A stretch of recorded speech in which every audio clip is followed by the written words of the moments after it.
જેતપુર બાદ બાલાસિનોર અને આસપાસના વિસ્તારોમાં પ્રદૂષણ માફિયાઓ બેફામ બન્યા છે। કૂવામાં પાણી નહીં, લાલ ઝેર નીકળતા હોવાનો આરોપ છે। પ્રદૂષણ માફિયાઓ બેફામ છે, છતાં પણ જીપીસીબીના અધિકારીઓ કેમ કાર્યવાહી નથી કરતા? જોવા જઈએ તો બાલાસિનોરનું જે આ ગામ છે, ગામની આજુબાજુના 28 ગામો આનાથી પ્રભાવિત છે। જીપીસીબી છે ને એ ગુજરાત પોલ્યુશન કંટ્રોલ બોર્ડ નહીં પરંતુ ગાંધારી પોલ્યુશન કંટ્રોલ બોર્ડ બની ગયું છે। એને ક્યાંક ને ક્યાંક પૈસાની પટ્ટી બાંધી લીધી છે, તેને કારણે આ પ્રદૂષણ દેખાડતું નથી। કે તમે આ ગ્રામજનોને મળો તો ખરી કે એની હાલત શું છે? પીવા માટે પાણી પાછું બહારથી લાવવું પડે। કુવા મારા સમીરના મારતા મારે પાણી પીવાય એવું નહીં, વપરાય એવું નહીં। આની દુર્ગંધ 6 થી 7 કિલોમીટર સુધી જાય છે અને વધતા કેન્સરના કેસો પણ બી છે।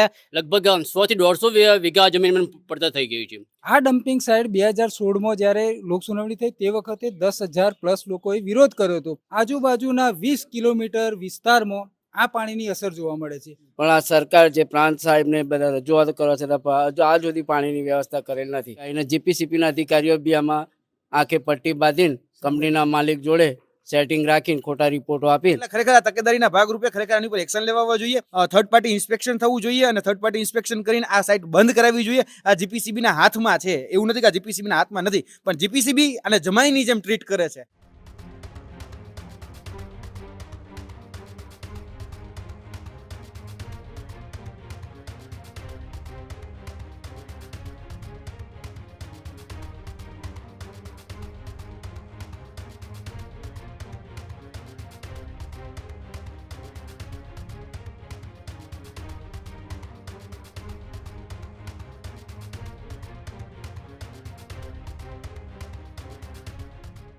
જેતપુર બાદ બાલાસિનોર અને આસપાસના વિસ્તારોમાં પ્રદૂષણ માફિયાઓ બેફામ બન્યા છે। કૂવામાં પાણી નહીં, લાલ ઝેર નીકળતા હોવાનો આરોપ છે।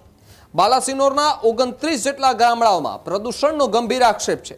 મૌર્ય એન્વાયરો પ્રોજેક્ટ સામે સ્થાનિકોમાં ભારે રોષ જોવા મળ્યો, જ્યારે ZLDના દાવા માત્ર કાગળ પૂરતા હોવાનો આક્ષેપ છે।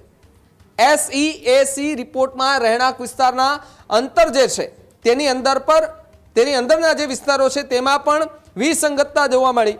જ્યારે કંપનીએ 2 કિલોમીટર બતાવ્યા પરંતુ ગામ માત્ર 600 મીટર દૂર છે। ઝેરી લીચેટ કુવાઓ સુધી પહોંચી હોવાનો પણ દાવો છે, જ્યારે કુવામાંથી લાલ રંગનું કેમિકલ યુક્ત પાણી નીકળતું હોવાનો આક્ષેપ છે। સરકારી રિપોર્ટ મુજબ પાણી પીવા લાયક ન હોવાનું પણ કહેવાયું છે। સરકારી રિપોર્ટ પણ આવ્યો છે, સરકારી રિપોર્ટમાં દાવો કરાયો છે કે આ પાણી પીવા લાયક છે જ નહીં। સ્થાનિકોમાં ચામડીના રોગો વધ્યા છે, પશુઓના મોત અને દૂધની ગુણવત્તા અંગે પણ ચિંતા છે। ખેતી અને અનાજ પર પણ હવે અસર થઈ રહી છે, જ્યારે ટેન્કરથી પાણી આપીને મુદ્દો દબાવવાનો પ્રયાસ કરાતો હોવાનો ગ્રામજનોએ આરોપ લગાવ્યો છે। જીપીસીબી અને તંત્રની ભૂમિકા પર ફરી એકવાર ગંભીર પ્રશ્ન અને સવાલ ઉઠી રહ્યા છે। મસ્ત મોટી કંપનીઓ છે, તેમની સામે જીપીસીબી કેમ કામ નથી કરી રહી? જુઓ તમે, દ્રશ્ય દેખાતા છે કે જ્યાં વ્યક્તિઓને કેવી રીતે ઇન્ફેક્શન ફેલાય છે।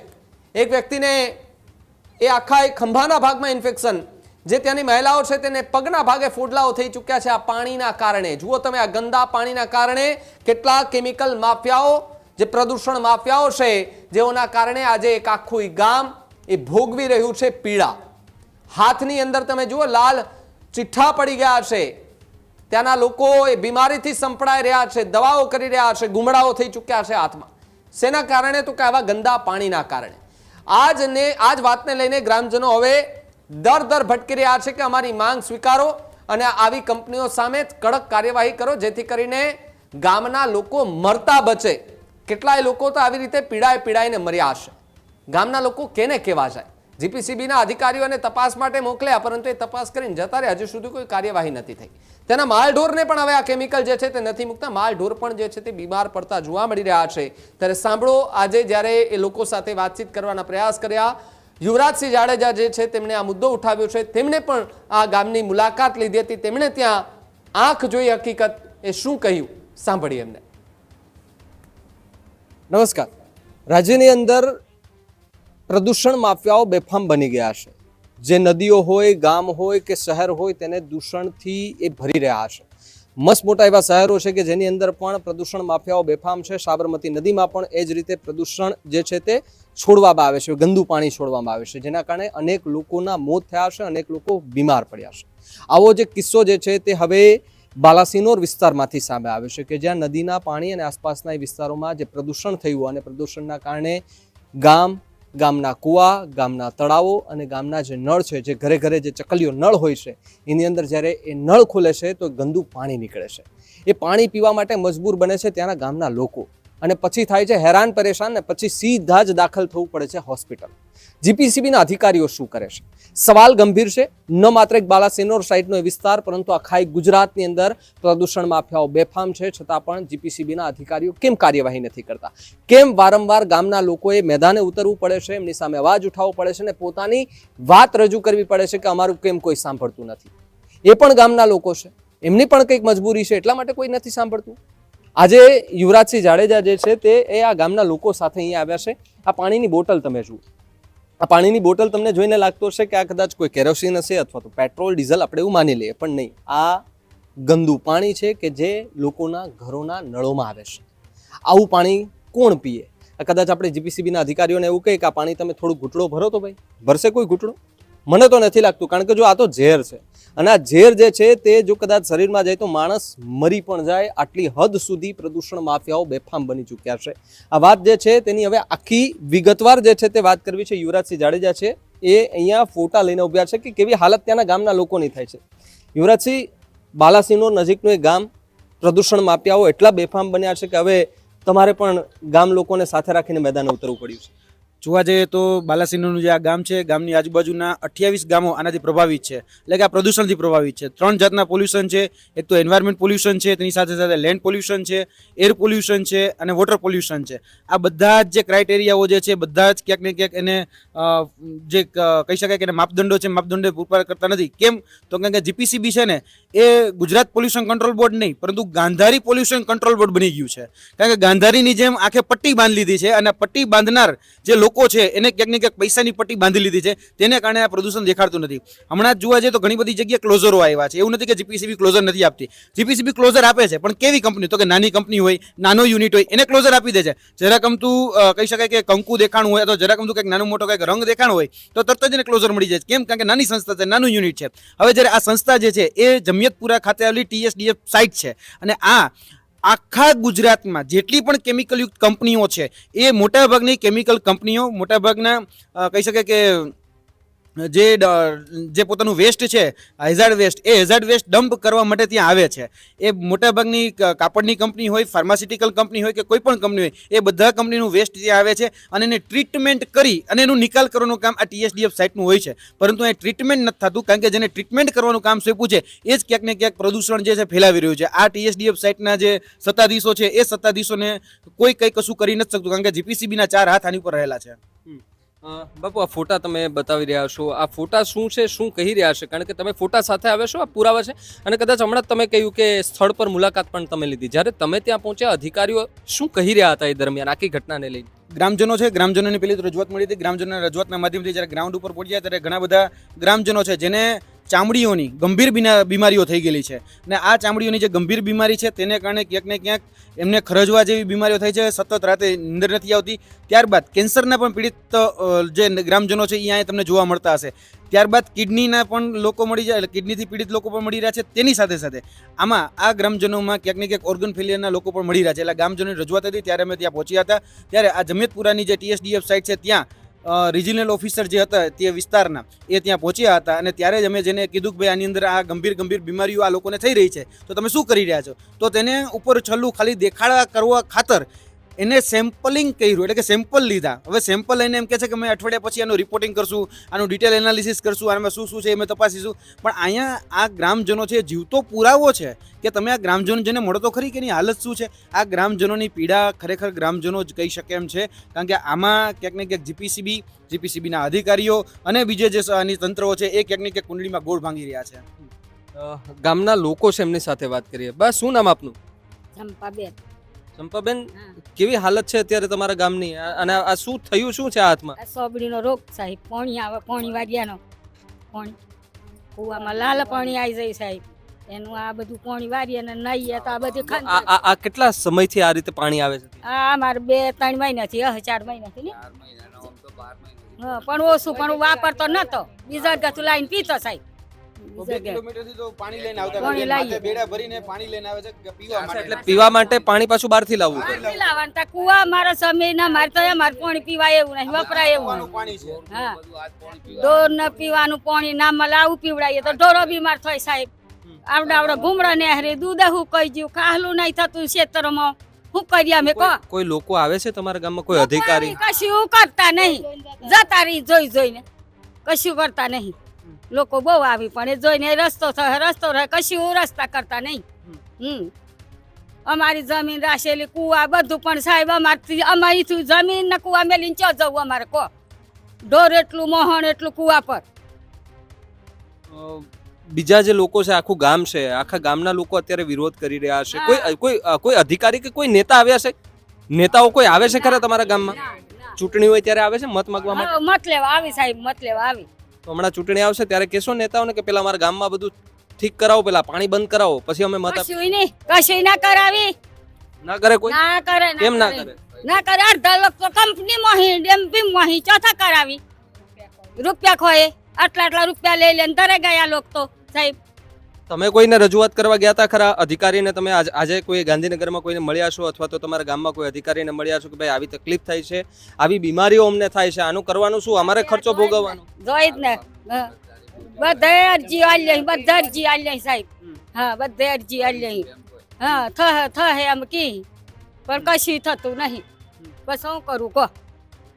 એટલે આ જે સમસ્યા છે, આખા આ ગામની સમસ્યા છે, ગામના લોકો ત્રાહિમામ છે, ત્રસ્ત પોકાર્યા છે. કાકા, આ પાણી બધી જ જગ્યાએ આ પ્રકારનું આવે છે આખા ગામમાં તમારે? અરે આ પાણી આવી રહ્યું છે કુવા તળાવ નદી નાળા બધી અને એના ઘંટ કચરાનું પાણી છે એ આ લોકો કોતરની અંદર છોડી દેવામાં આવે છે એટલે 4 તાલુકાની અંદર અસર કરે છે અને આની દુર્ગંધ 6 થી 7 કિલોમીટર સુધી જાય છે અને વધતા કેન્સરના કેસો પણ બી છે, શ્વાસોશ્વાસની તકલીફ પણ છે અને કેન્સરના તકલીફથી 3-4 કેસો એક્સપાયર થઈ ગયા, બીજા પથારીવશ છે અને શ્વાસોશ્વાસની બીમારી અને આનાથી રાત્રે અને દિવસે ત્યાં ઊંઘ ના આવે એવી દુર્ગંધ આવી રહેલી છે. કેટલા હેરાન થવાય છે આખી આ પ્રકરણમાં? આખું આ જે પાણી આવે છે આ જ્યારથી આ ડમ્પ કરવામાં આવી રહેલો છે ત્યારથી આ પરિસ્થિતિ ત્યાં થઈ રહેલી છે અને બીજું ભૂગર્ભ પાણી પણ વહી રહેલું છે. ભૂગર્ભમાં પાણી પણ આખું વેચ છે એમાંથી? હા વહી છે. કુવા નદી તળાવ અને જ્યારે પાણી કાઢવામાં આવે ખેતરમાં મૂકવામાં આવે ત્યારે લાલ પાણી નીકળે છે, ઢારિયામાં લાલ થાય, ખેતરમાં લાલ થાય અને એનો ઘાસચારો પણ નષ્ટ થઈ જાય છે. પશુઓને નાખવામાં આવે તો એનો રોગચાળાની અસર પણ જોવા મળી રહેલી છે. બીજા લોકો અહીંયા આવેલા છે, એમની સાથે વાત કરી. જો ખેતર બગડે છે, પીવાનું પાણી નથી મળતું, જમવા માટે પાણીની જરૂર પડે એ પાણી નથી મળતું, તો એ વ્યવસ્થા કેવી રીતે કરવાની, ગુજરાન કેવી રીતે ચલાવવાનું? કારણ કે આ તો રોજનું થઈ ગયું છે, અવાજ પણ ઉપાડવાનો અને ભોગવવાનું પણ આપણે. તો આખું આ દિનચર્યા કેવી રીતે ગામના લોકો આખા પસાર કરે છે? ગુજરાતમાં આ જે સરકાર ચાલી રહી છે એને આંખે પટ્ટી વાળી દીધી છે, એને કંઈ દેખાતું નથી, કાન સાંભળવા માટે તૈયાર નથી એ લોકોના. અમે વારંવાર રજૂઆતો કરી, તાલુકામાં કરી, પ્રાંત સાહેબને કરી, કલેક્ટરને રજૂઆત કરી, વિધાનસભામાં રજૂઆત કરી, વિધાનસભામાં લેખિત રજૂઆત કરી, ધારાસભ્ય દ્વારા આંદોલન કર્યા, રસ્તા રોકો આંદોલન કર્યા, આમરણ ઉપવાસ પર ઉતર્યા, ધરણા કર્યા, તો સુધી આ 2026 આવી 2017થી 18થી કાર્યરત છે કંપની. પણ કેમ આ ડમ્પિંગ સાઇટ ચાલુ રાખવામાં આવી છે એ જ ખબર નહીં પડતી. ભૂતકાળમાં લાઠીચાર્જ બી પોલીસ દ્વારા જે કંઈ અમે કંઈક કામ ડમ્પિંગનો વિરોધ કરતા હોય ત્યારે આ સરકાર, આ કંપનીના માલિક સીધી પોલીસને આગળ કરી દે છે. આજુબાજુના કૂવાની અંદર કેમિકલવાળું પાણી આવી ગયું છે. એ જે કૂવાની અંદર આજુબાજુ રહેઠાણ વિસ્તારો છે એ 2 કિલોમીટરથી પાણી પીવા માટે લાવે છે. હવે મુખ્ય વસ્તુ એ છે કે આ જમીન હવે ખેડા લાયક નથી, આ પબ્લિક જશે ક્યાં? 5 એવા કૂવા છે, એને હેરાન થઈ ગયા છે એ લોકો. લગભગ 100 થી 150 વીઘા જમીન પડતર થઈ ગયું છે. હવે એનું શું થશે? હવે દિવસે દિવસે એ પાણી વહેતું રહેવાનું છે અને આવનાર દિવસોમાં બાલાસનનો સત્યનાશ થઈ જવાનો એવું મને દેખાઈ રહ્યું છે. અમે આ સરકારને એવું કહેવા માગીએ છીએ કે અમને જે બાલાસનની પ્રજા છે એમને માટે મરવા માટે પરમિશન આપી દે અથવા આ ડમ્પિંગ સાઇટ કાયમી ધોરણે બંધ કરે. બીજા ગામના લોકો છે જે હાથમાં આ બધી પાણીની બોટલો છે જે પુરાવા લઈને અહીં આવ્યા છે કે જુઓ અમારા ગામમાં આ પ્રકારનું પાણી મળે છે અને આવે છે અને પાણી કદાચ પીવું હોય તો અમારે 2 કિલોમીટર 3 કિલોમીટર દૂરથી ભરવા જવું પડે છે. તો જ્યારે 2-3 કિલોમીટર દૂર ભરવા જવું પડે છે કેટલી મુશ્કેલી, કારણ કે તમારે તે ટેન્કરો આવે છે કોઈ પાણીના અને કદાચ તમે ટેન્કર બોલાવો તો એનાય તમારે પૈસા દેવાના. પાણી તો આવે જ છે તમારા ગામમાં પણ એ લાલ આવે છે. અત્યારની ભૌગોલિક પરિસ્થિતિ એટલી ખતરનાક થઈની છે કે પીવાના પાણી માટે અમુક વિસ્તારના લોકોને 2-2 કિલોમીટર દૂરથી પાણી ઊંચકીને લાવવું પડે છે. ટેન્કરની કોઈ વ્યવસ્થા નથી, પાણી પુરવઠાની પાઇપલાઇનની કોઈ ઠેકાણા નથી, એને કોઈ વ્યવસ્થા નથી.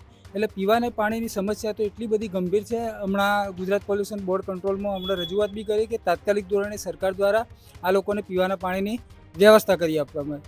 બીજી કે આ ડમ્પિંગ સાઇટ 2016માં જ્યારે લોકસુનાવણી થઈ તે વખતે 10,000 પ્લસ લોકોએ વિરોધ કર્યો હતો. એ વિરોધ હોવા છતાં સરકારે કંઈક ને કંઈક કારણોસર એને ખોટી રીતે મંજૂરીઓ આપીને ચાલુ કરી. 2018માં જ્યારે જન આક્રોશ આંદોલનો ચાલુ થયા તે વખતે પોલીસને આગળ કરીને પબ્લિક પર લાઠીચાર્જ કર્યો. ત્યારથી આજ દિન સુધી હજારો આવેદનપત્રો, હજારો, મુખ્યમંત્રીને પણ રજૂઆત, ધારાસભ્ય દ્વારા વિધાનસભામાં રજૂઆત, સ્થાનિક લેવલે કલેક્ટર કચેરી, પ્રાંત સાહેબ, મામલતદાર સાહેબ, તમામને રજૂઆતો કરવામાં આવે છે. છતાં આ અધિકારીઓ કોઈ પણ પ્રજાનું વાતને સાંભળવા તૈયાર નથી. અને હાલની જો વાત કરવા જઈએ તો એક કૂવાનું, બીજા કૂવાનું, ત્રીજા કૂવાનું, ચોથા કૂવાનું, એમ વારંવાર એકબીજા કૂવા બદલાતા જાય એમ એનો કલર બદલાતો જાય. નજીકના કૂવાનું આ પાણી છે, એનાથી દૂરના કૂવાનું થોડું ડીમ હોય. એ પ્રમાણે આજુબાજુના 20 કિલોમીટર વિસ્તારમાં આ પાણીની અસર જોવા મળે છે. જો કદાચ આ કંપનીને બંધ કરવામાં નહીં આવે તો બાલાસિનોરની 29 પંચાયતોમાં આની અસર થવાની જીપીસીબીએ બતાવેલી છે. એ અત્યારે દેખાવ ચાલુ થઈ ગયો છે. જો 29 પંચાયતોનો સત્યાનાશ વરસે, આજની તારીખમાં ખેતી માટે જમીન કામની નથી રહી, પશુપાલન કરવું મુશ્કેલ પડી ગયું છે, દૂધનો સ્ત્રોત ઘટી ગયો છે અને માનવ જીવન પર એટલી બધી માઠી અસર દેખાય છે કે મારા ખ્યાલથી કદાચ 1 વર્ષ બાદ ત્યાંની પ્રજાને અનેકો બીમારીઓનો સામનો કરવો પડશે. અત્યારે તો ચાલુ જ છે પણ પછી ગંભીર બીમારીઓ જ્યારે થશે ત્યારે એ લોકો મરવા પર મજબૂર થવાના છે. આત્મદાહ કરવો પડશે, પોતે ગમે તે કરીને પણ આ જીવનને ટૂંકાવવું પડશે. આ પાણી પીવું એના કરતાં જો સરકાર પરમિશન આપે તો મૃત્યુને વાલું કરવું આ પ્રજા માટે યોગ્ય છે. બીજા એક ભાઈ છે જે કાગળિયા, આ શેના કાગળિયા છે અને તમે શું બતાવો? સ્થાનિક તરીકે પ્રાંત સાહેબને, કલેક્ટર સાહેબના, ટીડીઓ સાહેબના, મામલતદાર સાહેબના આટલી રજૂઆત હાલની આ 12 તારીખથી 19 તારીખ આજ સુધી પાણીનો કોઈ નિકાલ કરેલ નથી. ને પાણીનો નિકાલ કરીએ તો એવું કે કંપનીવાળા પાણી આપે, પણ આ ઝેરી જે કંપની હોય એનું પાણી પીવાય, એનું એહસાન થાય ને પછી ચાલુ રખાવે. પણ આ સરકાર જે પ્રાંત સાહેબને બધા રજૂઆત કરવા છતાં આજ સુધી પાણીની વ્યવસ્થા કરેલ નથી. કઈ રજૂઆતો કરી પણ કોઈ ધ્યાન કોઈને આ તમારી સ્મક ચાર્જ જો કેટલી આપીને કયા કારણસર આપી પણ એ કોઈ સરકારી અધિકારીને જીપીસીપીના અધિકારીઓ બી આમાં આંખે પટ્ટી બાંધીને કંપનીના માલિક જોડે સેટિંગ રાખીને ખોટા રિપોર્ટો આપીને જતા રહે. આવા તો એ આપણું નહીં સાંભળે, કંપની જોડે કોન્ટેક્ટ કરીને બીજાથી પાણી લઈને રિપોર્ટ ફેલ બતાવી દે. બાપુ એક છેલ્લો મારો આપને એક સવાલ છે. મહીસાગર અને લુણાવાડાના આસપાસનો જે વિસ્તાર ને આજે આ વિસ્તાર છે જમેતપુરા સહિતના, એ વિસ્તારને આમ તો પર્યટક સ્થળ માટે પણ વખણાય છે, કારણ કે એ બાજુ ખૂબ લોકો ત્યાં ફરવા માટે આવતા હોય છે. હવે આપણે પર્યટક સ્થળ છે, સારા એવા લોકો ત્યાં ફરવા માટે આવતા હોય છે અને જો લોકો ત્યાં આવીને આ પ્રકારની સ્થિતિ જુએ છે ત્યાંના આવીને પ્રવાસીઓ, તો ખરેખર જો સરકાર ઈચ્છતી હોય તો આનું કોઈ નિવારણ આવવું જોઈએ અને જો વ્યવસ્થિત રીતે કરે તો ગામના લોકોનું સારું થાય, ભલું થશે અને એક સારું પર્યટક સ્થળ જે છે તે કદાચ બની શકે. જોવા જઈએ તો બાલાસિનોરનું આ જે ગામ છે એ વખણાય છે ડાયનોસોરના અવશેષો માટે. હવે ક્યાંક ને ક્યાંક આ જીવતા અવશેષોનો ક્યાંક આપણે મ્યુઝિયમ ન બનાવવું પડે, એનું એટલે ધ્યાન રાખવું પડે. ઓલા છે ને એક ધોળા અંગ્રેજો હતા, એ કાળા પાણીની સજા કરતા હતા, યાદ છે ને? હવે આ બધા છે ને અત્યારના વર્તમાન જે બ્રાઉન અંગ્રેજો એ લાલ પાણીની સજા કરે છે. આ 29 ગામના કૂવા અત્યારે પ્રદૂષિત થઈ ગયા છે, બરાબર. અને વાત તમે કરી ને કે ખરેખર આ જીપીસીબીની અંતર્ગત આવતી TSDF પ્લાન્ટ એની એક અમુક મર્યાદા હોય કે ભાઈ કેટલુંક તમે ડમ્પ કરી શકો. આખા ગુજરાતની જેટલી પણ કેમિકલ કંપનીઓ છે એ પોતાનું વેસ્ટ અહીંયા જ એને નિકાલ કરે છે. હવે એને ટ્રીટમેન્ટ કરી અને ખરેખર નિરાકરણ લાવવાનું કે નિકાલ કરવાનું કામ આ સંસ્થાનું હોય છે. તો આ સંસ્થાને ઓવર લિમિટ થઈ ગઈ છે. એના જે 7 લેયર બનાવવાનો હોય એ 7 લેયર તૂટી ગયા છે અને આખું ભૂગર્ભમાં આ જળ પહોંચી ગયું છે. તેના કારણે કૂવા દૂષિત થઈ ગયા છે, તળાવો દૂષિત થઈ ગયા છે, એર પોલ્યુશન થઈ રહ્યું છે, પણ આનો કોઈ ઇલાજ નથી. હવે હું તમને કહું આ માધ્યમથી આવતું પાણી અથવા આ માધ્યમથી આવતું અનાજ કે આ માધ્યમથી આવતું દૂધ, એ માણસ જો દૂધ પીવે ને તો કેમિકલ યુક્ત દૂધ પીતો હશે. આ માધ્યમથી આવતું કદાચ ઘઉં ખાતો હશે, કાંઈ ઘઉં થાય છે તો ઘઉં ખાતો હશે, કેમિકલ યુક્ત ઘઉં ખાતો હશે. એટલે ક્યાંક ને ક્યાંક આપણે આપણી આવનારી પેઢીને વાંઝણી પેદા કરી રહ્યા છીએ. ક્યાંક એવું ન બને એટલે એના પહેલાં ખરેખર આ તકેદારીના ભાગરૂપે ખરેખર આની પર એક્શન લેવા જોઈએ. ઓવર લિમિટ જો થઈ ગઈ હોય તો આની પર ખરેખર થર્ડ પાર્ટી ઇન્સ્પેક્શન થવું જોઈએ અને થર્ડ પાર્ટી ઇન્સ્પેક્શન કરીને આ સાઇટ બંધ કરાવવી જોઈએ. આ જીપીસીબીના હાથમાં છે, એવું નથી કે આ જીપીસીબીના હાથમાં નથી, પણ જીપીસીબી અને જમાઈની જેમ ટ્રીટ કરે છે. આ સંસ્થા જે છે ને ટીએસડીએફ કદાચ કોઈક નેતાઓની કે મોટા કોઈક ઓળખાણ કે વગવાડાની હશે તો જ આ થતું હશે, કારણ કે એને જમાઈની જેમ આ ટીએસડીએફ સંસ્થાને રાખે છે. મેં તમને કીધું સામાન્ય સંસ્થા હોય, કદાચ હમણાં જ અમદાવાદની જે જીએડીસી છે ત્યાં હમણાં જ ક્લોઝર નોટિસ આપેલી છે, 10 કંપનીઓને આપેલી છે. કેમ? કારણ કે નાની નાની કંપનીઓ છે, એટલે કહેવાય ને ભાઈ નાની નાની કંપનીઓ છે એટલે ક્લોઝર નોટિસ આપવામાં વાંધો નહીં, પણ મોટી કંપનીઓ છે ત્યાં બધું જ એટલે આ તો ખરેખર નીતિ રીતિ જે છે એ ન જોવું જોઈએ, કારણ કે આ નીતિ રીતિ સામે અમારો સખતપણે વિરોધ છે. બાલાસિનોરની જનતા અત્યારે વર્તમાનમાં ત્રહિત છે અને આનું જો નિરાકરણ લાવવામાં નહીં આવે તો ક્યાંક ને ક્યાંક મને એવું લાગે છે કે આવનારી જે પેઢી છે એ પેઢીને આપણે ક્યાંક ને ક્યાંક કહેવાય ને મોતના કૂવામાં ઢકેલી રહ્યા છીએ. ન્યાય નીતિ સૌ ગરીબને એવું ન હોવું જોઈએ, મોટાને સૌ માફ, આવું ન હોવું જોઈએ.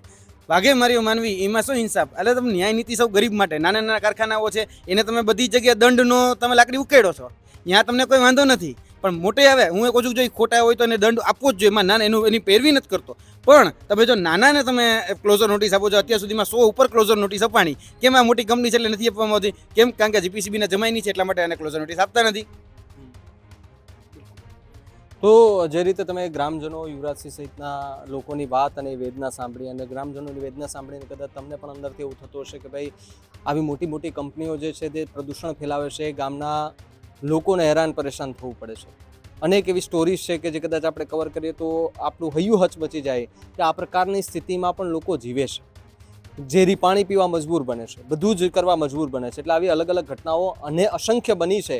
અને જમતપુરની આ જે ઘટના આખી સામે આવી છે બાલાસિનોર સહિતના વિસ્તારમાંથી કે જ્યાં 20 કિલોમીટર જેટલો વિસ્તાર કે જ્યાં આગળ આ પ્રકારની સ્થિતિ છે. ઝેરી પાણીના કારણે અનેક લોકો બીમાર પડ્યા છે, અનેક લોકોને ઇન્ફેક્શન થયું છે, કેટલાય લોકો કેન્સરથી પીડિત થયા છે. ત્યારે જીપીસીબી હવે શું કરશે? રજૂઆતો તો થઈ છે, તો જીપીસીબી હવે કોઈ કાર્યવાહી કરશે? આવી કંપનીઓને ક્લોઝરની નોટિસ આપીને સીધું સીલ મારશે, બંધ કરવાનો આદેશ આપશે કે કેમ? સરકાર શું એક્શન લેશે? આ એ જ લોકો જે મતદાર છે, આ બધા મતદાન કરે છે, આ એવા લોકો અત્યારે હેરાન પરેશાન થઈ રહ્યા છે કે જે પોતાનો મત તો આપે છે પરંતુ પાછળથી પસ્તાય પણ છે કે અમે આટલા નેતાઓને ચૂંટાઈને મોકલ્યા છે છતાં પણ અમને આ જ પ્રકારની બેદરકારીથી અમને જીવવું પડે છે. આનો જવાબદાર કોણ? એ નેતા પણ જવાબદાર છે, એ અધિકારી પણ જવાબદાર છે, ત્યાંનું સ્થાનિક તંત્ર પણ જવાબદાર છે. આ બધા જેટલા જવાબદાર છે જેટલા જે કંપનીઓના જે કંપનીઓના આગતા સ્વાગતા જે લોકો કરે છે ને એ પણ જવાબદાર છે. એટલે આમની સામે શું હવે કાર્યવાહી થશે આવનારા સમયમાં ખબર પડશે, પરંતુ અનેક રજૂઆતો છે. આ રજૂઆતો સફળ થાય છે, વાત ઉપર સુધી પહોંચે છે કે પછી ત્યાંથી પણ દબાવી દેવામાં આવે છે? અને આગામી સમયમાં ગ્રામજનો શું કઈ નિર્ણય કરે છે એ સમય આવશે ત્યારે જોવાનું રહ્યું. કેમેરા પર્સન પ્રદીપ કચેર સાથે ભાવિક સુદ્રા, ન્યૂઝરૂમ ગુજરાત, અમદાવાદ. ખેડૂત ભાઈઓ છે ખેતરમાં ડ્રોન ઉડાવતા હોય છે ત્યારે આપણે એક પ્રશ્ન સતાવતો હોય છે કે જે આપણે અત્યાર સુધી જીપીએસ ટેકનોલોજીવાળા ડ્રોન વાપર્યા છે, જેથી કરીને મોબાઈલ ટાવર છે અથવા તો હાઈ ટેન્શન લાઇન પસાર થતી હોય, કોઈ વૃક્ષો હોય, ત્યારે જે જીપીએસ ટેકનોલોજીવાળા ડ્રોન છે એમાં ટકરાય અને ટ્રેસ થાય છે. પણ એગ્રીઓન લાવ્યું છે જીએનએસએસ ટેકનોલોજી ડ્રોન, જેથી કરીને એ ડ્રોન છે એ કોઈ જગ્યાએ ટકરાય નહીં, પોતાની રીતે જ ડિસિઝન લે છે ને મૂવ થઈ જાય છે, જેથી કરીને જીએનએસએસ ટેકનોલોજી ડ્રોન છે એ વાપરવાનો આગ્રહ રાખો. ત્યારે જ ન્યૂઝરૂમ ગુજરાતની યુટ્યુબ ચેનલને સબસ્ક્રાઇબ કરો અને ઇન્સ્ટાગ્રામ અને ફેસબુક પર ફોલો કરો. અપડેટ રહો, સત્યની સાથે રહો.